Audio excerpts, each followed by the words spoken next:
안녕하십니까. 815TV의 윤정두입니다. 요즘 날씨 굉장히 뜨겁습니다. 이렇게 뜨거운 만큼 국내 증시도 활활 타올라야 되는데요. 글로벌 증시 신고점, 역사상 최고의 고점을 뚫고 있음에도 불구하고 국내 증시 상당히 눌려 있습니다. 이에 따라서 향후 방향성에 대해서 좀 의구심을 많이 갖는 분들 계시는데요. 윤정두의 Y 시간을 통해서 여러분들 궁금하신 내용 전부 풀어드리도록 하겠습니다. 오늘 늦은 시간이지만 끝까지 시청하셔서요. 좋은 정보 꼭 여러분들 것으로 만드시기 바랍니다.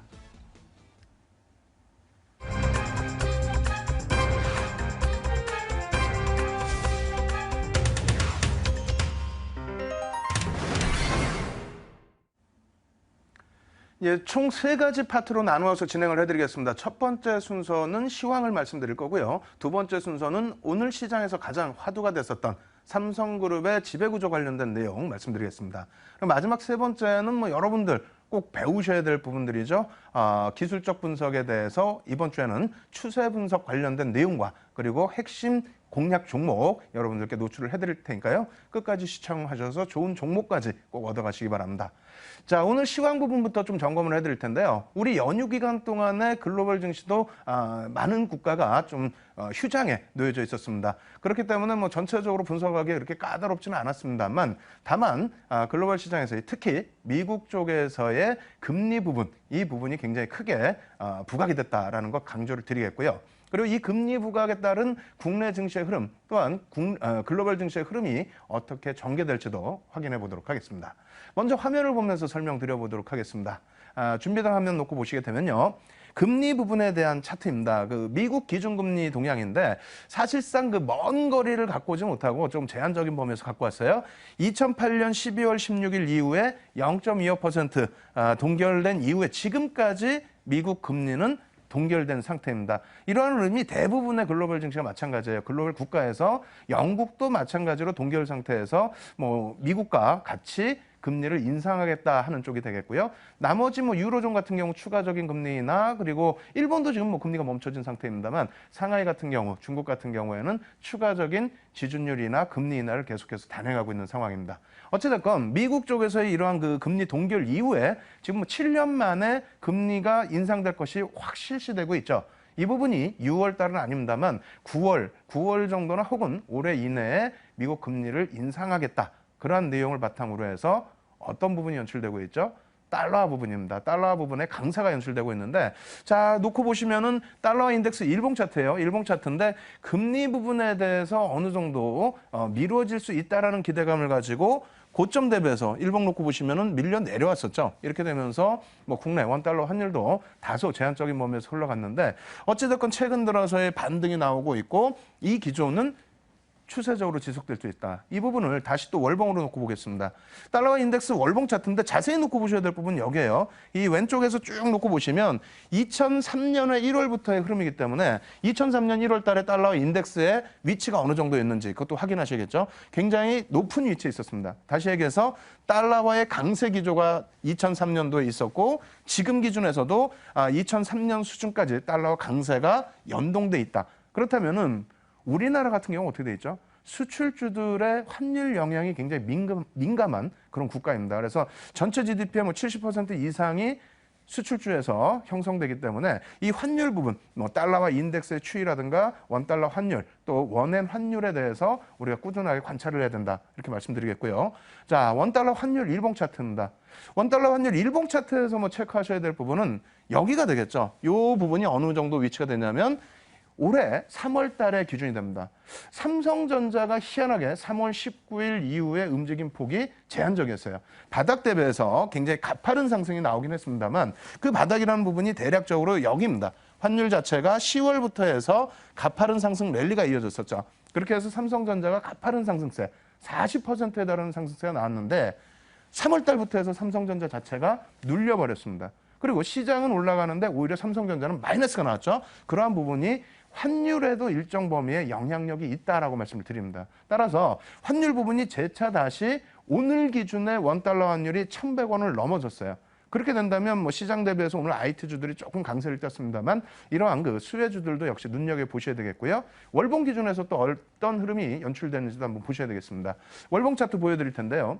월봉 차트 놓고 보시게 되면은 일단은 2003년도의 기준입니다. 2003년부터 2004년까지 1,140원대 위쪽에서의 환율이 잘 형성이 됐었어요. 그렇게 되면서 나중에 보여드리겠습니다만 수출주, 뭐 전기전자 업종 플러스 자동차주까지 어마어마한 상승 랠리가 나왔었다라는 거고요.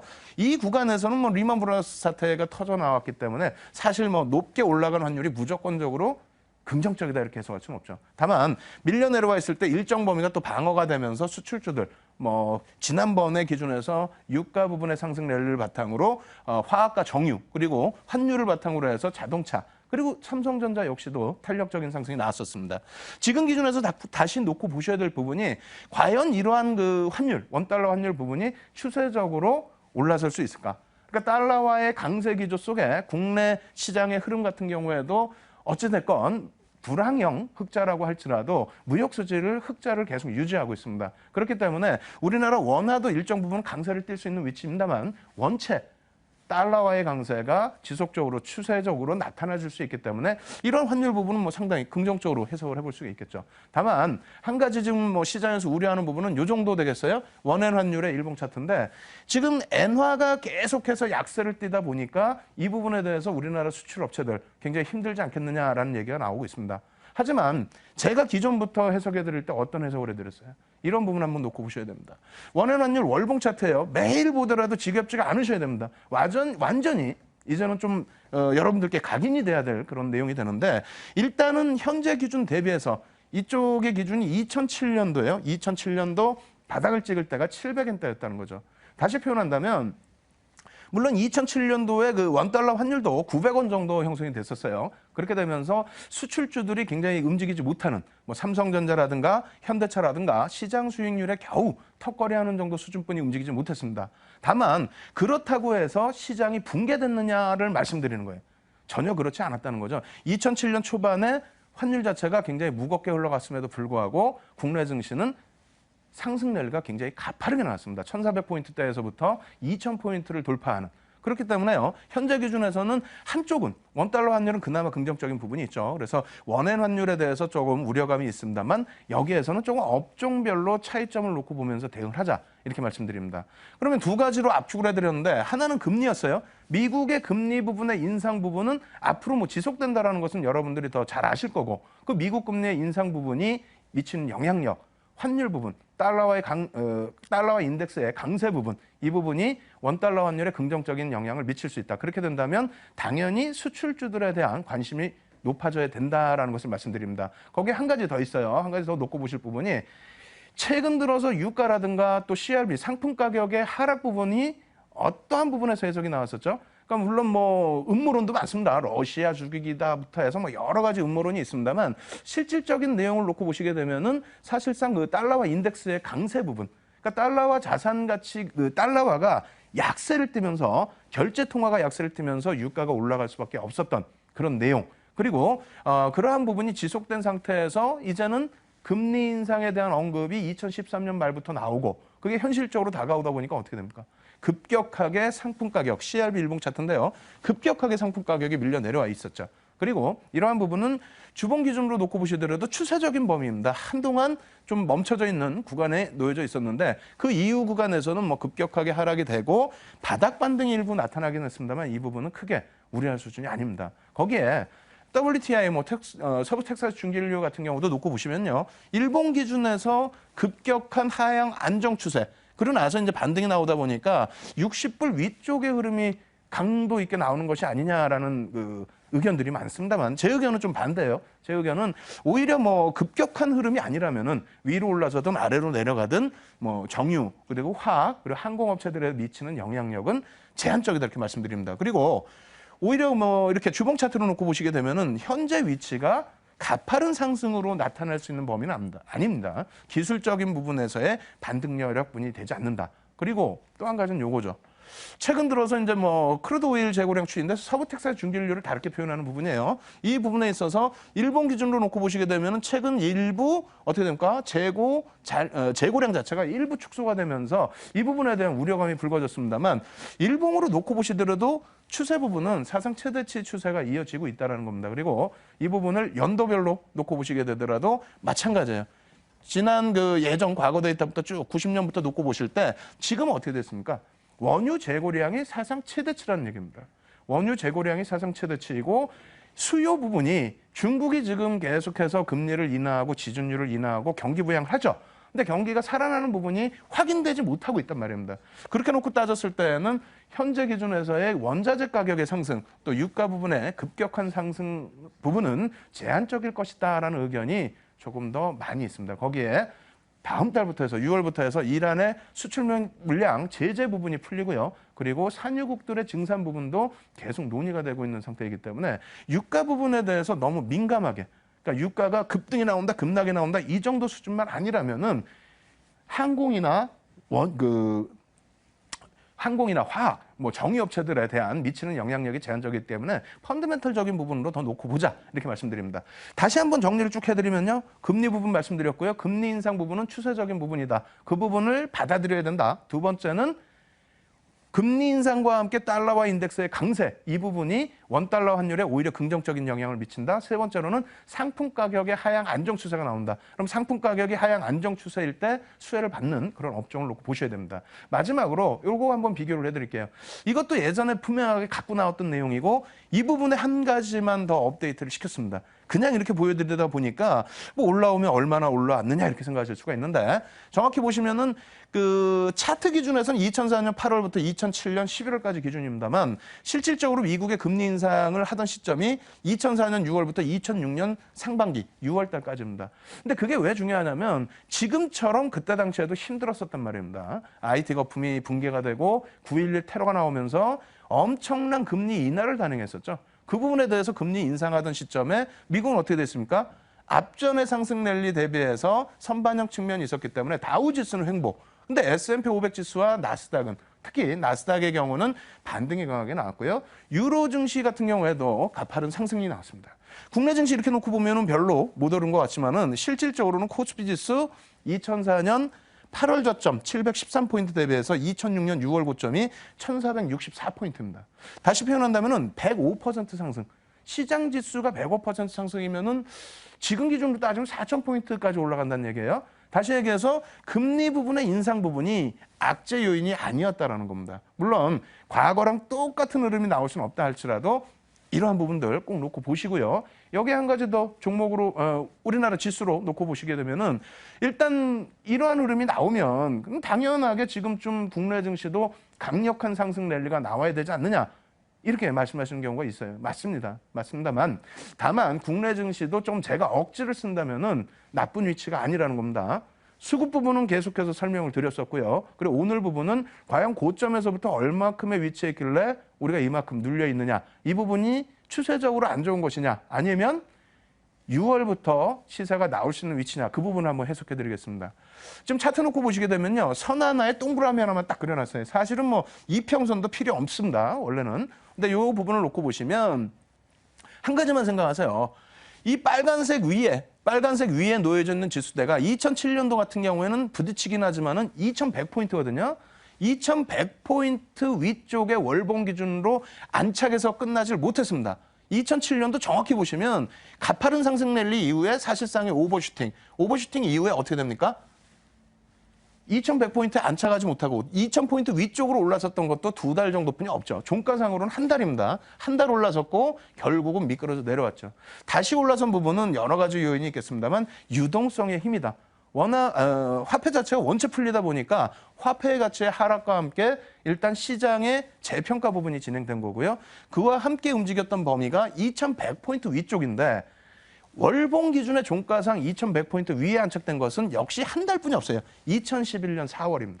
그렇다면 지금 기준은 어떻게 됩니까? 2100포인트 위쪽으로 안착이 돼서 마감이 됐던 부분이 4월 달에 어찌됐건 마감이 됐고요. 5월 달 기준에서도 2100포인트 위에서 마무리가 되려고 하고 있어요. 그러면 종가 기준에 가장 높았던 시점이 2011년 4월인데 그때 2190포인트대입니다. 지금 2180포인트대까지 움직임이 나왔죠. 그리고 2달 연속 2100포인트 위에서 움직이고요. 수급 부분은 이때 당시 대비해서 지금의 수급이 오히려 월등히 더 강하게 들어오고 있습니다. 거기에 외국인과 연기금의 쌍끌이 매수를 감안을 한다면 절대 지금 위치는 어려운 위치가 아니다. 6월부터를 기준을 잡아야 된다. 그럼 6월에 이 구간을 뚫고 올라갈 수 있는 업종이 부각돼야 되겠죠. 3월 중순 이후에 4월, 5월 지금까지 진행될 때 어떻게 되어 있습니까? 실질적으로 시장의 수익률 게임은 진행됐습니다만 업종 기준에서 대장 업종이 부각되지 못하니까 지수가 눌려져 있죠. 지수가 눌려져 있다 보니까 공평한 수익률이 나오는 게 아니라 일정 범위에서의 수익률 게임만 진행이 됐었다는 겁니다. 그래서 오늘은 좀 특이하게 시황 부분에서 종목도 같이 언급을 드립니다. 이 종목을 언급드릴 때 잘 보시고요. 이 종목군들을 꼭 편입하셔야 된다라는 것을 기준점을 좀 세우시기 바랍니다. 첫 번째 종목은요. 삼성전자예요. 이거 말씀드리면 또 화내시고 짜증내시고 왜 자꾸 이런 것만 갖고 오냐라고 말씀하실 수 있는데 실질적으로 놓고 보시면 삼성전자 바보 같다 못 간다 막 화를 내고 하셨지만은 결론적으로 10월 저점 대비해서 시장 대비해서는 상승 랠리가 월등하게 나온 상태입니다. 고점까지는 40% 상승이었고요. 조정폭 나온 부분이 적절하게 잘 눌려진 이후에 돌려지고 있다는 거죠. 그리고 이 앞부분을 놓고 보세요. 삼성전자의 2003년도의 흐름입니다. 다시 얘기해서 금리 인상이 아니고 원달러 환율이죠. 죄송합니다. 원달러 환율 부분이 긍정적으로 형성이 돼 있을 때 기준입니다. 원달러 환율 기준은 이쪽에 나와 있는데요. 2003년 2월부터 2004년 3월까지 1,140원에서부터 1,264원까지 이렇게 형성이 됐고요. 지금 현재 1,100원 수준이지만은 올해 3월 기점에 1,130원까지 형성이 됐었죠. 그러한 부분이 일정 범위만 연동이 된다라고 한다면 시장이 83% 상승할 때 수출주, 전기전자 업적 삼성전자는 얼마요? 145% 상승을 했다는 겁니다. 거기에 뭐 현대차 같은 수출주도 당연히 200%대 상승이 나왔는데 지금은 이제 원달러 환율 중에서 원엔 환율은 좀 배제를 해야 되니까 원달러 환율 기준에서의 IT주를 좀 더 놓고 보자. 거기에서는 삼성전자가 움직임을 줘야만 시장도 고점을 뚫을 수 있고 전체적인 시장 수익률이 나온다. 거기에 주도 업종이기 때문에 분명하게 시장 수익률을 넘을 수 있다라고 말씀을 드리겠습니다. 두 번째 종목은 신한지주예요. 그전에도 이제 갖고 왔습니다만 이 종목도 또 갖고 오면은 야 어떻게 맨날 이런 종목만 주냐라고 하실 텐데 신한지주도 뭐 시가총액 20조죠. 다만 오늘 삼성그룹 지배 그 구조 관련해서 종목군들 시가총액 20조짜리 종목군들 상한가 들어가 버리죠. 전혀 부담되지 않습니다. 실질적으로 금리 인상 시점에 신한지주의 흐름이 굉장히 강도 있게 움직임이 나왔다라는 부분을 설명드렸고요. 차트 뭐 기존에 한번 보여드렸던 내용인데 다시 한번 보시게 되면은 신한지주 부분도 마찬가지예요. 검은색 원을 쳐드린 부분, 저 부분이 금리 인상이 있었던 시기입니다. 저 때가 시장 주도력을 가져가던 시점이고 나머지 부분은 시장 수익률 정도인데 그때 당시에 그 시장 대비 상승률, 시장은 80% 정도 상승이 나왔고요. 그리고 신한지주는 230%. 다시 표현한다면 지금 기준에서 하락 추세에 눌려져 있는 부분이긴 합니다만 재차 뚫고 올라가 줄 수 있다. 그렇게 된다라면은 지금부터 해서 시장 상승 랠리가 나오는 기준 대비해서 최소 1.5배에서 2.5배의 상승 랠리가 나올 수 있는 것이 어디요? 금융주라는 겁니다. 그렇게 해서 뭐 두 종목 보여드리면 으악 소리 나오기 때문에 마지막으로 한 종목 더 보여드립니다. 지금 이 종목 같은 경우에는 시장 주도 업종입니다. 주도 업종인데 오늘 11시에 제가 바로 815TV를 통해서 무료 교육 방송 진행을 해드릴 거예요. 그래서 이 종목 같은 경우 시가총액이 좀 작습니다. 2조 미만이기 때문에 시가총액이 뭐 작다 표현을 할 텐데 요즘은 뭐 1조, 2조짜리 종목도 상한가 금방금방 나오죠. 어찌됐건 시장 주도 업종으로서 바닥권의 일봉 차트인데요. 패턴 배우셨죠? 캔들 배우셨습니다. 캔들 기준에서 샛별형이 발생되면 어떻게 된다? 강력한 시세가 나올 수 있는 위치가 된다. 그렇다면 일봉으로 이렇게 나왔는데 같은 종목입니다. 같은 종목의 주봉 차트 놓고 보시면 어떻게 됩니까? 바닥에서 윤정도 제일 좋아한다는 망치형이 떴어요. 이것만이 있는 것이 아니고 세 번째 월봉으로도 놓고 보시게 되면은 바닥에서부터 급등이 나온 이후에 일단은 여러 가지 단기 약재 때문에 조정폭을 줬습니다만 이 부분은 적절한 조정이 되겠죠. 상승 랠리 이후에 절반 조정 거기에 강력한 망치형 월봉 기준입니다. 이렇게 된다면 6월부터 해서의 시세 부분은 굉장히 강화될 수 있다. 왜? 시장 주도력을 갖고 가고 있기 때문에 고점 대비 조정은 나왔습니다만 저점 대비해서는 여전히 시장 대비 상승 랠리가 강하게 나와 있는 종목이라는 겁니다. 외국인과 연기금의 쌍끌이 매집이 진행되어 있는 종목이기 때문에 이 종목 오늘 11시에 꼭 들으셔가지고요. 여러분들이 교육도 받으시고 캔들 교육도 받으시고 시황도 확인하시고 또 종목으로서 이러한 패턴의 종목군들이 어떻게 움직일지도 직접 확인하셔야 되겠습니다. 그래서 시황 부분은 오늘 이만큼에서 마무리를 해드리겠습니다.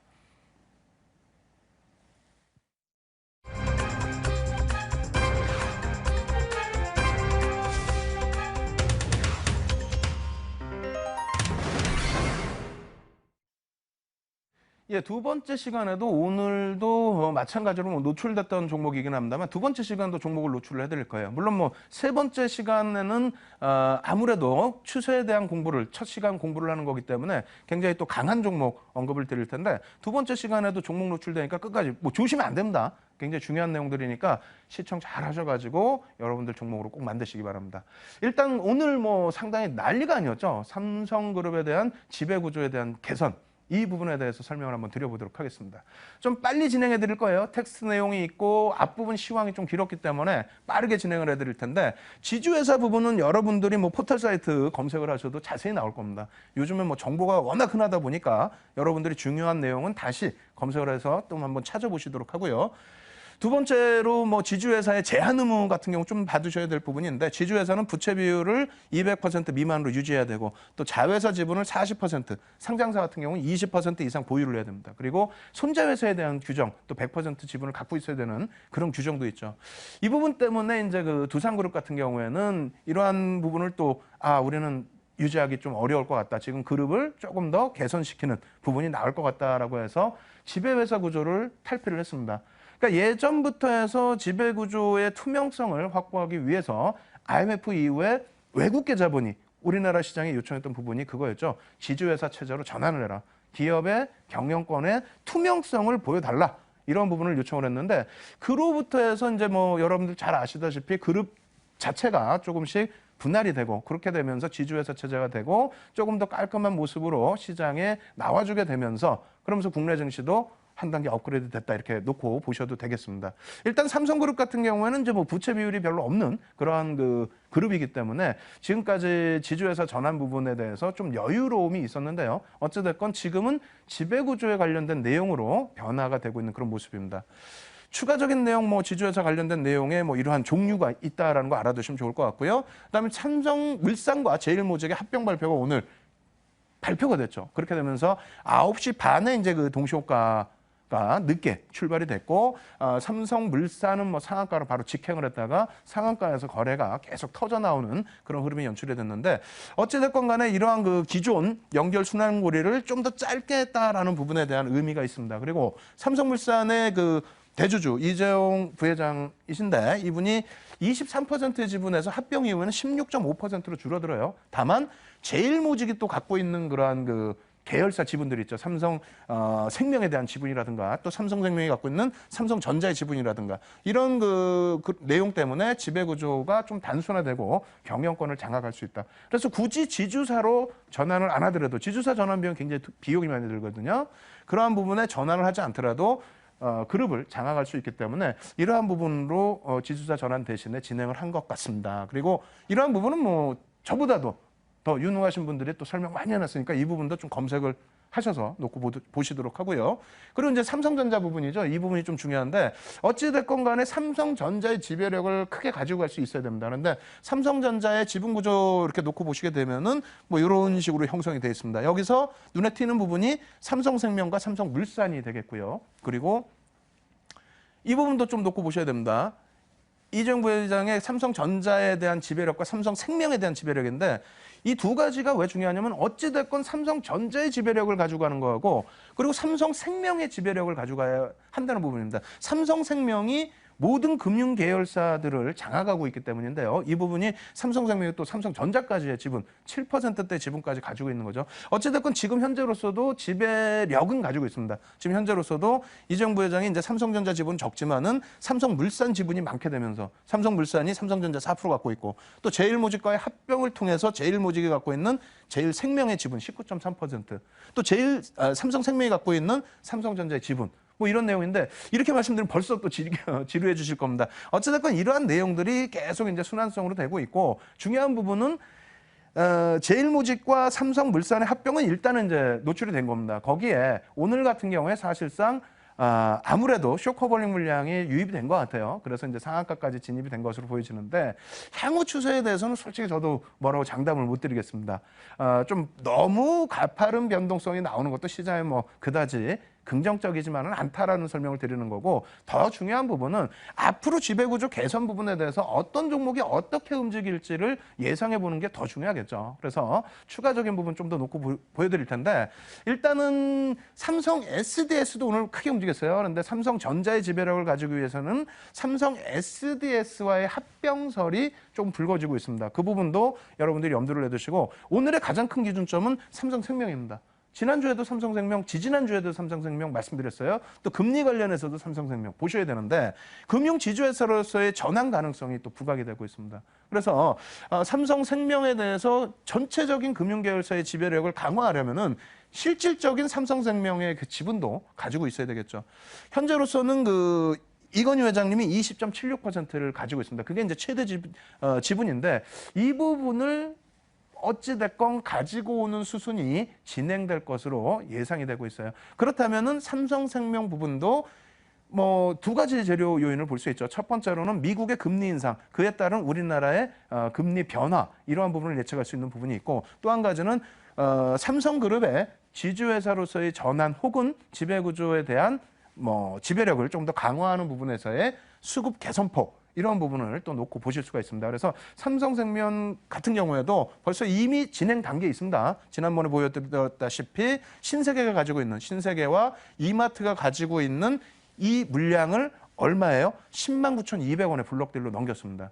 지금 오늘 종가가 11만 원대 후반인데, 이렇게 된다면 뭐 현재 그 할인된 가격 대비해서 주가 자체가 그렇게 크게 부담스럽지 않다라는 거 하고요. 이 물량을 대부분 다 외국계와 국내 투자자가 가지고 갔다라는 거. 단기간에 물량이 쏟아지지는 절대 않는다는 거, 이러한 부분을 염두를 꼭 해두셔야 됩니다. 뭐 삼성생명 지배구조 있는데, 이 부분은 현대증권하고 금감원에서 자료 제공한 부분인데요. 이 복잡한 내용들은 다 기억에서 좀 지우십시오.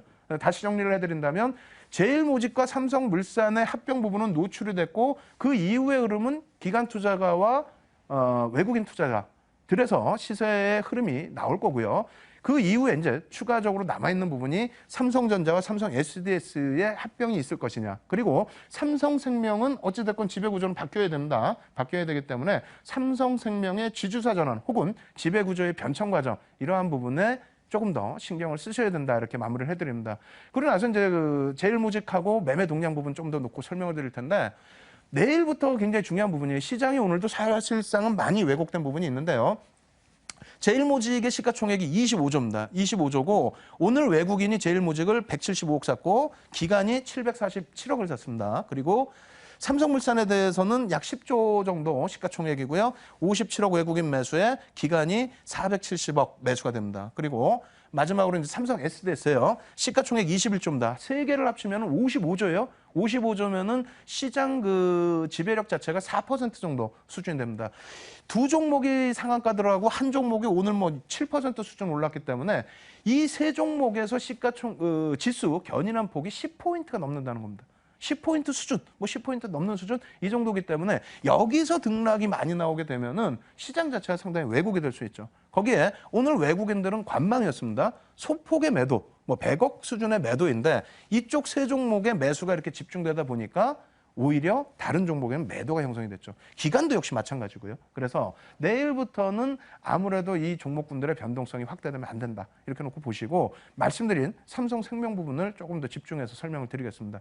삼성생명 조금 더 관심 있게 보셔야 되는데, 일단은 16회 5월 12일 날 이 종목을 가지고 나와서 말씀을 드렸어요. 이 차트 그림이 이 차트입니다. 그리고 야간 공개 방송에서도 다시 한 차례 언급을 드리면서 여기서의 패턴이 어떻게 진행이 될까요? 이러한 부분에서는 관심을 가지셔야 됩니다. 금리 인상에 대한 수혜 부분입니다, 이렇게 말씀드렸는데, 결과적으로 그 다음날 급등의 흐름이 나왔고, 그 이후에 신세계와 이마트의 지분 블록들이 있었죠. 거기에 이제 조정이 나왔는데, 결과적으로 오늘 또다시 장중에 저가까지 밀렸다가 마이너스권까지 밀렸다가 플러스권으로 돌리면서 마무리가 됐어요. 그러한 흐름은 당연히 이제 수급이 뒷받침되면서의 흐름이고요. 등락률은 이 정도입니다. 제한적이에요. 이 종목도 시가총액이 20조가 넘기 때문에 쉽게 가볍게 움직이는 종목은 아닙니다만, 추후의 흐름에 있어서는 어떻게 된다고요? 한번 보여드리도록 하겠습니다. 오늘까지의 일봉 차트의 기준인데요. 잘 보세요. 지금부터 캔들 여러분들 배우셨죠?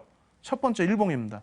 어떻게 됐습니까? 바닥권에서 어찌됐건 간에 상승 인대 확인형, 신뢰도 3개짜리 별 3개짜리에 상승이 확인형이 뜬 거고요.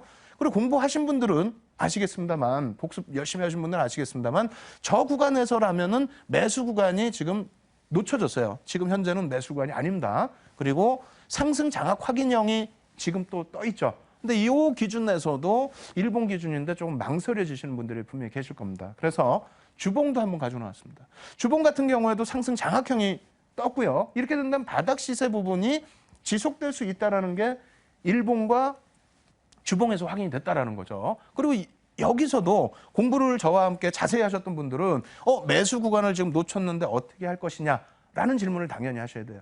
그래서 마지막으로 월봉을 보여드리는데, 월봉은 거래량까지 좀 보여드립니다. 거래량이 대량 거래량이 수반이 됐습니다. 대량 거래량이 수반이 되고 바닥권에서 상승 장악형 확인 이후에 상승 장악 확인형이 떴다라는 거예요. 그럼 제일 중요한 게 뭐라 그랬어요? 어느 구간에서 매수를 할 것이냐가 제일 중요한데, 이 부분은 교육을 통해서 지금까지 진행을 해드렸고, 복습 부분은 11시에 무료 교육 방송을 통해서 815TV를 통해서 매수 구간이나 목표 라인 부분을 설정을 해서 여러분들께 말씀을 드리겠습니다.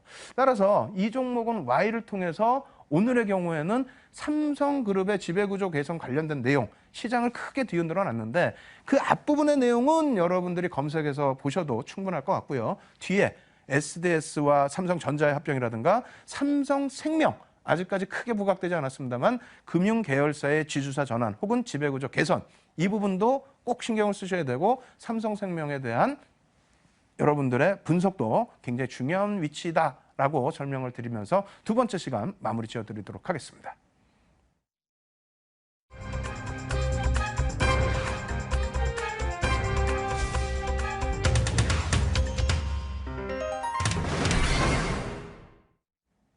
자, 세 번째 시간입니다. 세 번째 시간은 매번 진행해드렸던 것이 여러분들의 기술적 분석에 도움을 일부 드리고자 하는 교육 방송을 진행해 드리는데, 오늘은 어떤 부분을 갖고 나올까 고민을 하다가 추세 분석을 가지고 나와봤습니다. 일단 화면을 통해서 뭐랄까요, 표를 통해서 놓고 보면서 전체적인 기술적 분석 설명을 한번 드려볼 텐데요.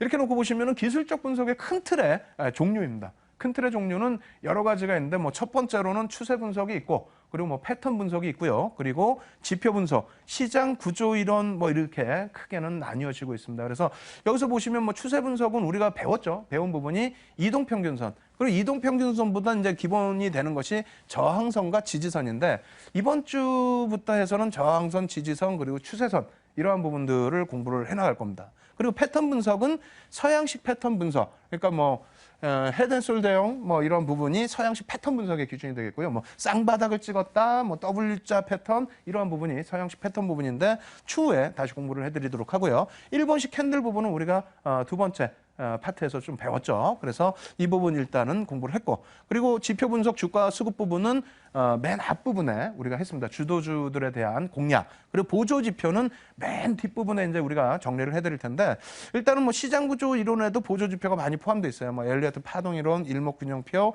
개인 이론, 여러 가지가 있습니다만, 일단 기술적 분석의 가장 기초적인 부분은 추세 분석 쪽에서 여러분들이 좀 놓고 찾으셔야 된다라고 말씀을 드리도록 하겠습니다. 그리고 이러한 부분에 대해서 이제 표를 또 많이 준비했는데, 이러한 부분 표는 좀 빠르게 넘어가면서 설명을 드릴게요. 추세란 어떤 것이냐, 사전적인 의미 여러분들이 한번 읽어보시고요. 근데 다만 추세라는 것이 뭐죠? 한번 방향성을 쭉 뻗게 되면은 관성의 법칙에 의해서 쭉 뻗어간다는 그런 흐름입니다. 그래서 이 추세를 한번 잘 타게 되면, 하락 추세를 타면 큰일 나겠죠. 상승 추세를 잘 타게 되면 여러분들의 수익률은 극대화할 수 있다, 이렇게 말씀드리겠고요. 추세 분석의 종류에는 말씀드린 지지선, 저항선, 추세선, 이평선 이렇게 했는데, 이평선은 배웠죠. 추가적으로 갭, 반전일, 되돌림이 있습니다. 이 부분에 있어서 이제 그 손절을 단행할 때도 투매보다는 되돌림, 이러한 부분을 좀 놓고 보시는 게 좋고요. 갭 부분은 시세의 강력한 분출, 이러한 부분의 단기 공략 기준에서의 시세 강력한 분출을 원하실 경우에는 갭이 나오는 종목군들 공략하시는 것도 굉장히 중요합니다. 이 부분은 예전에 이제 그 CNS 자산관리라는 종목을 통해서 5,000원대에서부터 9,000원대까지 주가 흐름이 나왔던 범위에서 설명을 드렸던 내용인데, 향후에도 갭 부분은 자세하게 또 설명을 드리겠습니다.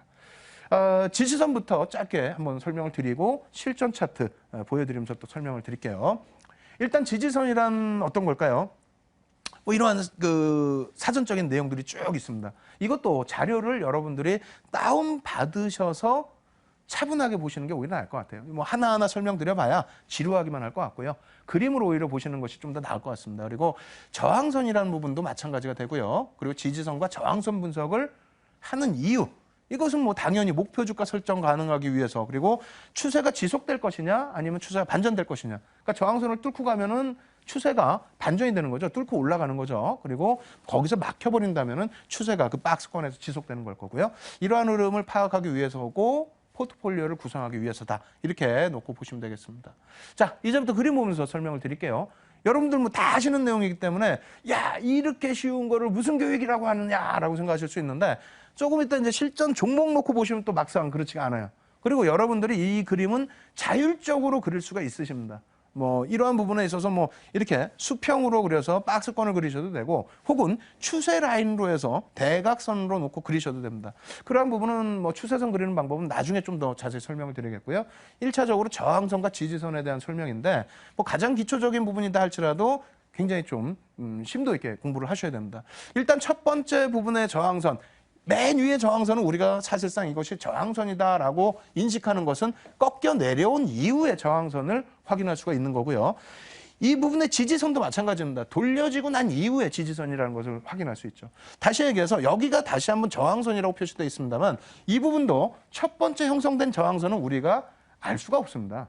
두 번째 저항선부터 앞전에 여기서 막혀 있었기 때문에 여기서 다시 한 차례 막힐 수 있겠구나. 이 부분은 우리가 좀 주의를 하자. 여기서 거래량이 펑 터지거나 공격적인 매수에 의해서 돌려지지 않으면은 이 저항선 부분에서 다시 꺾일 가능성을 염두를 하자는 그런 얘기고요.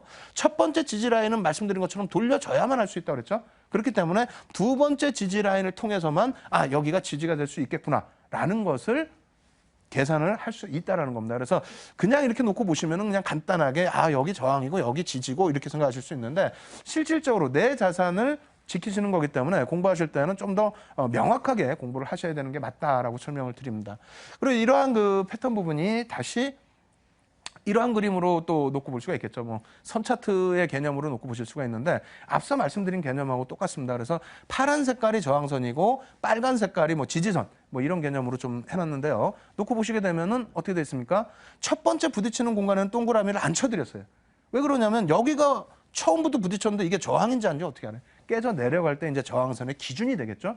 그리고 저항, 그리고 여기도 지지가 아닙니다. 저 밑에서 뭐 주가가 여기서부터 출발한 게 아니라 이 위에 밑에서부터 출발했을 수도 있기 때문에 여기가 지지라인 되는 게 아니라 여기서부터 지지라인이 되는 겁니다. 그래서 지지라인, 저항, 이 저항선을 뚫고 가느냐 안 뚫고 가느냐에 따라서 차익 실현 여부, 그리고 차익 실현을 만약에 중단 라인 이상에서 했을 때에는 재편입 여부를 고민을 해봐야 되는 거겠죠.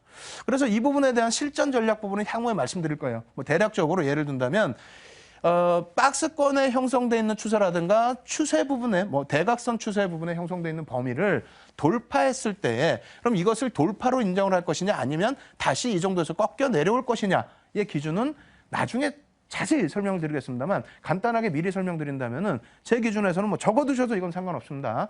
3거래일에서 5거래일 이상 저항선 위쪽에 형성이 되거나 혹은 3에서 5% 이상의 추가적인 상승 탄력이 나왔을 경우에는, 그렇다면은 새로운 추세가 형성이 됐다, 이렇게 이해하시더라도 크게 무리가 없다라고 말씀을 드리겠습니다. 그리고 향후 뭐 추세 배우실 때는 여러 가지 패턴들에 대해서 많이 배울 거예요. 추세 부분의 변형이라든가 새로운 추세의 형성이라든가 그러한 부분을 놓고 공부를 하시게 되면은 당연히 종목 선택하실 때 굉장히 큰 도움이 되시겠죠. 자, 실제 종목을 놓고 보면서 설명드리겠습니다. 롯데케미칼의 일봉 차트예요. 지금은 저항과 지지를 놓고 배우기 때문에 뭐 이렇게 옆으로 횡보되는 그러한 그 흐름만을 가지고 나왔습니다만, 이러한 부분도 나중에 이제 그 추가적으로 배우실 부분이 대각선적인 부분, 뭐 이러한 부분에서의 추세, 그리고 하락 추세, 이러한 부분으로 이제 연동을 시켜서 놓고 보실 수가 있겠고요. 첫 번째 부분에 여기는 뭐 동그라미 쳐드렸습니다만, 바로 옆에 바닥 찍고 이제 쌍바닥 찍고 저항을 받고 이제 돌려지는 흐름들, 그러한 흐름 속에서의 매수, 매도 구간을 설정할 수 있다. 다만 이러한 부분이 앞서 말씀드린 것처럼 그냥 기존에 우리가 흘러온 것처럼 생각을 하면은 굉장히 간단하고 쉬운 범위에 놓여져 있는 것처럼 생각이 듭니다만 결코 그렇지 않습니다. 그래서 여기서는 다소 애매모호한 구간으로 형성될 수도 있어요. 아까 말씀드린 것처럼 3에서 5거래일 동안 그 위에 있었기 때문에 추세가 새로운 것이 아니냐. 그거 한 가지 하고요. 그리고 두 번째로는 3에서 5% 위쪽에 놓여져 있으면 새로운 추세가 형성되는 것이 아니냐라는 부분을 놓고 봐야 되는데 일단은 그 추세 라인이 깨지게 되면서의 흐름. 그렇게 된다면 어떤 것이 또 기준점이 될까요? 일단은 우리가 배웠던 이평선의 기준이라든가 또 아직 완전하게 배우지 못했던 거래량의 부분. 이러한 부분으로도 놓고 볼 수 있다. 이렇게 설명을 드립니다. 따라서 일단 저항선, 지지선에 대해서는 뭐 야간 그 무료 교육방송에서 자세히 또 설명을 드리겠습니다만 전체적인 그 저항 지지 라인이 이렇게 좀 있다라는 거 하고 그리고 또 한 가지는 이러한 부분이 좀 빠른 매매다라고 생각하시는 분들의 경우에는 수평의 박스 흐름 말고 추세적인 부분, 기울기에 대한 부분을 같이 놓고 보시면서 대응하실 수 있다. 이렇게 설명을 드립니다. 그리고 두 번째 종목, 총 4종목을 보여드릴 텐데 현대글로버스의 일봉 차트입니다. 이 부분도 역시 마찬가지예요. 사실상은 전체적인 추세 라인으로 놓고 본다면은 굳이 저항과 지지 라인을 매수 매도를 굳이 꼭 크게 반복하실 필요 없습니다. 왜냐하면 대형주 기준에서는 어차피 이러한 부분에 있어서의 그 등락폭 자체가 상당히 제한적입니다. 제한적인 등락폭에서 매매를 너무 하시다가 그러다가 뭐 순간적으로 매매 타이밍을 놓치시게 되면은 종목 편입 자체가 놓쳐지게 되죠. 다시 예를 들어서 이렇게 뭐 뚫고 올라가는 흐름에서 한번 매매 타이밍을 놓치시게 되면은 그 이후에 매매가 어려워질 수가 있습니다. 그래서 향후에 배울 대각선적인 기울기에 대한 추세 부분, 이러한 추세 부분에 대해서 같이 염두를 하시면서 대응을 하시는 것이 맞다라고 말씀을 드리고요. 두 종목 더 보여드릴게요. 두 종목 보여드릴 텐데 KTNG 일봉 차트입니다. 그래서 KTNG 같은 경우가 이제 앞서 말씀드린 것처럼의 기준이 될 수가 있죠. 그래서 횡보될 때 기준에서의 매수 매도 공략은 뭐 충분히 이해를 할 수 있습니다만 여기에서 상향될 때는 지금은 저항선과 지지 라인을 설명하기 위해서 옆으로의 그림을 그려드렸어요. 근데 향후에서는 추세 부분에서의 대각선 뭐 이런 기준에서의 흐름으로 여러분들이 기준점을 설정하셔서 대응하시면 수익률이 좀 극대화될 수 있다. 그러니까 오늘은 추세 분석의 기초적인 부분, 저항선과 지지 라인을 배우면서 이러한 그 전체적인 패턴을 이해해 나간다. 여기까지만 생각을 하시면 될 것 같아요. 그리고 마지막으로 한 종목 더 보여드리는데 SK CNC 일봉 차트도 마찬가지죠. 앞서 보신 우리가 횡보 라인에서의 지지 저항과 지금 같은 패턴 같은 경우 횡보 지지 라인에서 한 템포를 놓치시게 되고 그리고 강력하게 이러한 저항 라인을 뚫고 올라가게 되는 경우 이런 경우에는 수익률을 극대화하기 어려우시죠. 그렇기 때문에 이러한 기준에서 놓고 보실 때에는 다음 주부터 또 진행될 추세 부분에 대해서도 굉장히 여러분들이 집중을 하셔야 된다. 그래서 오늘 기준에서는 뭐 계속 말씀드리지만 뭐 11시에 815TV를 통해서 무료 교육 방송 때 이 지지 저항 부분을 더 강력하게 말씀드릴 거고 이렇게까지만 말씀드리면 여러분들이 좀 어려우신 부분이 있지 않습니까? 지금까지 졸리신 눈을 부비면서 야 마지막에 어떤 종목이 나오길래 이렇게 강조를 했느냐라고 말씀을 하실 수 있을 텐데 그 부분에 대해서 조금 앞선 종목 대비해서는 거래량이 좀 월등히 터져 있어요. 그리고 변동성 자체가 굉장히 커져 있습니다. 그렇기 때문에 일정 부분의 리스크는 있긴 있습니다만 시장에서 가장 부각되고 있는 그룹주고 시장에서 가장 부각되고 있는 업종이고 그리고 시장에서 가장 거래량이 터져 있는 종목이기 때문에 시가총액은 뭐 3조 원대이긴 합니다만 등락폭이 상당합니다. 그래서 이 종목 지금 노출을 해드리면서 설명을 드릴 텐데 오늘 배운 지지 저항 라인의 중요성 놓고 보시게 되면 이 종목은 앞으로 갈 자리가 상당히 많겠구나라고 생각하시면 될 것 같아요. 자, 화면 놓고 보면서 설명을 드려보도록 하겠습니다. 이렇게 놓고 보시면은 초기 저항 돌파 시장 주도주 이렇게 해서 말씀을 드리고 있는데요. 일단 거래량 부분 놓고 보시면요. 바닥권에서 거래량이 상당 부분 죽어 있었죠. 그러던 거래량이 여기에서 노란색 그 박스를 쳐드린 부분에서 거래량이 상당히 수반이 되면서 주요 저항 라인을 지금 뚫고 올라서고 있다라는 겁니다. 그래서 앞전에 쭉 흘러내려올 때 바닥권 부분 지지 라인이 계속 뭐 이탈이 되고 내려왔었죠. 이탈되고 내려오고 이탈되고 내려오고 이탈되고 내려온 이후에 여기서 잠깐 기술적 반등 나왔다가 재차 지지 라인 이탈되면서 내려온 상태에서 거래량이 뭐 한동안 많이 죽어 있었어요. 그리고 최근에 이제 그 반등을 모색할 때 거래량이 일부 실려 있었습니다만 완벽하게 요 구간을 돌려 세울 때 여기죠. 요 거래 그 저항 라인을 완벽하게 뚫고 올라갈 때 꼬리가 달리긴 했습니다만 그 다음 달에 추가적인 거래량 그리고 거래량 실리면서 어떻게 됩니까? 지금 상당히 강력한 저항선 돌파가 거래량 수반과 함께 이루어지고 있다는 겁니다. 지금의 거래량이라면요, 당연히 이 앞전 직전 고점의 저항 라인도 뚫을 수 있다라고 보고요. 그리고 그 위에 여기까지의 범위로 넓게 놓고 본다면은 뭐 지금 주가 대비해서 상승률 자체가 굉장히 가파라집니다. 뭐 상승률 자체가 뭐 상상 이외의 상승률이 나올 수가 있는데 그만큼 시장에서는 그룹 자체적인 부분, 그룹에서 온갖 역량을 다 쏟아붓고 있습니다.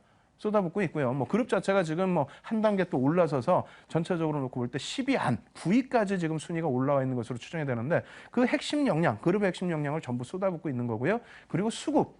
지금처럼 거래량 부분에 외국인과 기관의 쌍끌이 매수가 어마어마합니다. 거기에 물론 쇼커버링 물량이 일부 유입되고 있습니다만 그러한 물량 자체가 굉장히 공격적으로 유입되고 있고요. 거기에 새롭게 시장에서 다시 각광받고 있는 업종인데다가 정부 쪽에서 지금 또다시 언급을 하고 있죠. 차후 차세대에 집중적으로 육성해야 될 업황. 이쪽에 대해서 수혜를 받을 수 있는 종목입니다. 오늘 11시 부분에 꼭 이 종목 놓고 보시고요. 이 종목뿐만 아니라 이제 마지막으로 앞서 보여드린 종목군들 다시 한번 점검을 해드리면 이 종목이죠. 금리 부분의 인상, 원달러 환율의 안정적인 흐름, 그리고 그에 따른 원자재 가격의 하락, 이런 부분에 수혜를 받을 수 있는 시장 주도 업종입니다. 역시 마찬가지로 바닥권 일봉 차트의 샛별형, 그리고 같은 종목입니다. 주봉 차트의 망치형, 그리고 같은 종목이에요. 월봉 차트에서의 흐름. 지금은 이제 마지막 5월 마지막이기 때문에 꼭 편입을 해두셔야만 6월 달에 본격 시세 가져갈 수 있다. 이렇게 말씀드리겠고, 종목군들이 노출이 안 돼서 야간에 11시에 무료 방송 참여하기 힘든데 그럼 어떻게 하느냐? 다시 보여드릴게요. 삼성전자 부분. 어떻게 하셔야 된다고요? 편입하셔야 되는 기준입니다. 자신감 가지셔야 될 위치이고 삼성전자가 고점을 뚫지 못한다면은 국내 증시의 고점 뚫는다는 것은 거의 조금 지금 현재 상태에서는 좀 불가능하다라고 단언을 해드립니다. 거기에 금리 인상 부분의 가장 큰 수혜, 신한지주뿐만 아니라 금융지주사 이렇게 같이 놓고 보셔야 된다 말씀드렸고요. 플러스에서는 삼성생명 부분까지도 여러분들이 꼭 염두를 해두셔야 됩니다. 아시겠죠? 그렇게 해서 오늘 전체적인 강의 내용 말씀드리는데 여기에 한 가지 꼭 질문 나오는 부분들이 있어요. 금융주들 그렇게 좋다 하면서 그러면 한 가지 증권은 왜 언급을 잘 안 하느냐? 증권도 좋습니다. 다만 오늘 증권주 상당히 좀 조정을 받았는데요. 금리 인상 때문에 채권 가격에 대한 우려감이 또 나왔어요. 채권 가격의 우려감.